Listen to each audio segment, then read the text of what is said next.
You know, on the yeah, on the little sheet with the picture, it gives you a couple websites, and if you go to any of those websites, then they will take you to those. Pretty much anything we have. I appreciate your comments about going to the imam. On the Wednesday of our pastor's prayer after 9/11, a Jewish a pastor from a Jewish tradition asked us at pastor's prayer, who would like to go over to the mosque and tell them that we do not hate you? It was, you are got to be joking me. And Mike and I went over there, and it was an interesting journey. So thank you for sharing that aspect, because I thought maybe it's just a weird fluke, but there are others doing it. Yeah.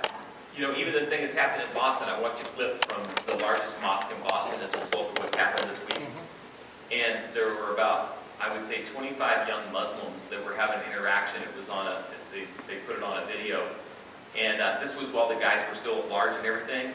And they were saying, the guy that was leading was saying, how many of you in the last 24 hours have said, "Dear God, I hope and pray this isn't a Muslim"?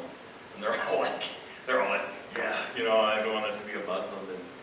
And so the anxiety level that's there now for a Christian just to reach out would be very good.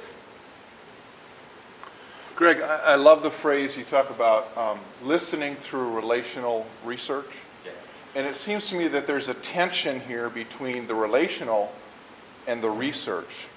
How do you strike that balance so that it just doesn't get so relational that you forget about, you know, we can actually measure some things here, or that it gets so we're measuring and technical that we neglect the relationship? How do you strike that balance? So it's actually a really critical point, like in terms of intercultural relating, because American-born people would tend to be more driven by the project, and folks from other countries might be more relational, you know, and it's really striking the balance of learning how to do both of those things. So I think it's just having an appreciation for both things, and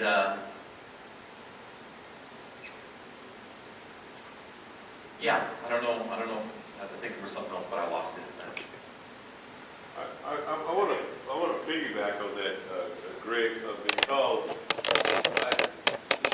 the kind of tension, I think what maybe I'm even hearing in what John's question is that there is you could actually go and you maybe perceive that you are not so much interested in in who I am as it is you're interested in the stats on me.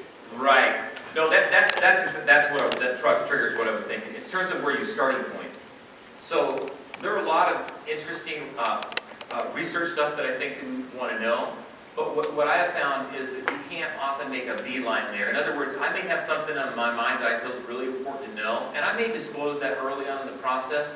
But the point of actually getting there may take you, like for example, one project I was doing, I had a question that I really felt was important to research, but it took until the third meeting to really significantly get to that. And the first two were purely telling stories, narrative, listening, getting to know relationally, and then now we had a capacity and a platform actually to engage and go forward. So I think it's just taking your time.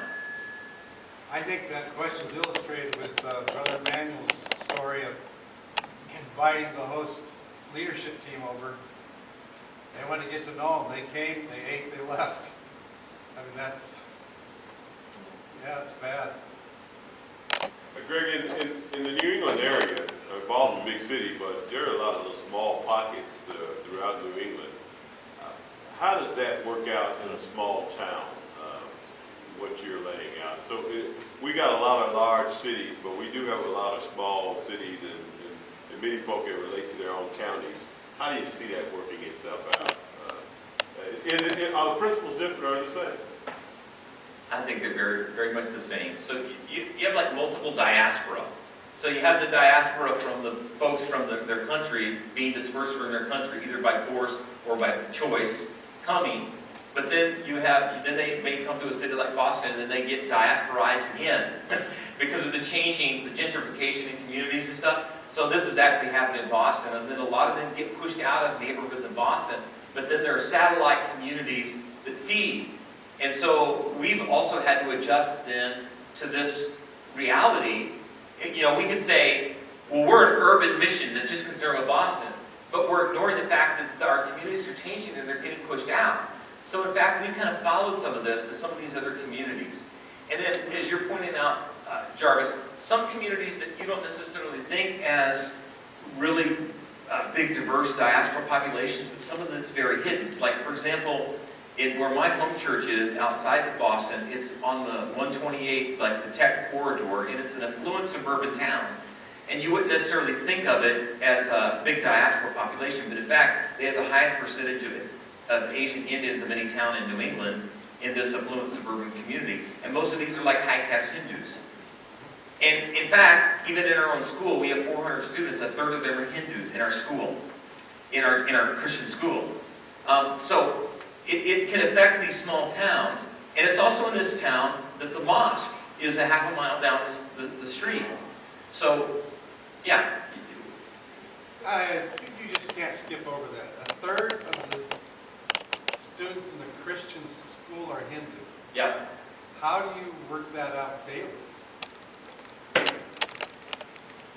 So that can happen for a couple of reasons. One, so it's the philosophy of schools. So some Christian schools say we're only going to admit Christians because it's almost like a protective thing for Christian students, right? We want it to be Christian and be a protected bubble. Some Christian schools have that philosophy. Others have the philosophy, no, we're unapologetically a Christian school, but we're going to open it up to everybody. But if they come, they're going to know that we're going to be influenced by the Bible, we're going to teach Scripture, and all that. That's what our school is. Now, I'm going to say, the highest thing is that we have a missional purpose in it. But part of it is economics too. Because Indians are known as the golden diaspora. These are people who can pay full tuition. So keeping the missional purpose, like those teachers have to view themselves not only as Christian teachers now they have to view themselves as missionary teachers. And to shift that mental model in the teacher's mind requires some effort at teaching and training them of who's in their classroom. You have to equip your teachers in a new way. And that's a constant challenge. So I'm a former Christian school principal asking this question. Yes. So you're still this is our mission, and we're still basing our teaching on the Scriptures. You still have chapel, and the Hindus are okay with it. Hindus are okay with it, but there's challenges. Like, so we've had people come to faith in Jesus because of that, okay? But then the kids, they embrace Jesus and they go home and their parents are not ready for that, right? So you have some problems. Or the teacher gives an assignment. Like one story is they gave a quilt assignment. They gave them a piece of cloth, said, bring back something that's meaningful to your family. So one of the Indian kids brought back Ganesh, the elephant god, Hindu god. And now the teacher had a new question. What do we do with this?